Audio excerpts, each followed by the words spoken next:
There's all this stuff going on at the moment about news and fake news. And I don't want to go on politics and talk about which side of fake news you want to sit on, but I am intrigued by how quickly we believe a story that on its face validity is so full of holes that is unbelievable.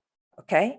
But once Yeah. I get emotionally hooked, I'm going to believe it to be true. So tell me, in your view, having studied this, what do you think is happening here?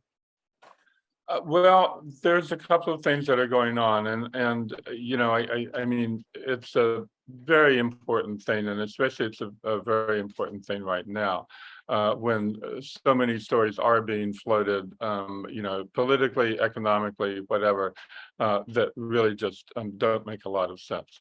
And you know, the thing is that most of us, whatever persuasion we might happen to be, we sort of unconsciously search for stories that are going to confirm our biases. We want confirmation.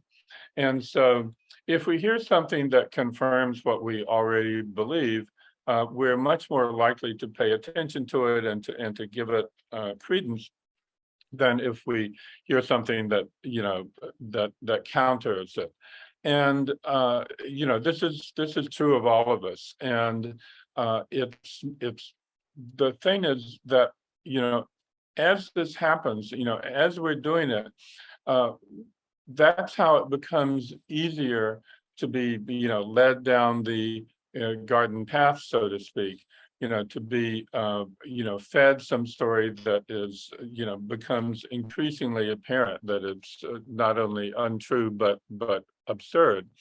And we can. It's just entirely too easy for us to fall into that trap. There's been a lot of research into this, and one of the most intriguing and I have to say somewhat discouraging things that was most recently reported is that even when people are presented with facts that counter the stories they believe, it doesn't matter. Yeah. They still believe them because that's what they want to believe. It turns out that there is a structure to those untrue stories that when you're not paying attention to the emotion, you can spot.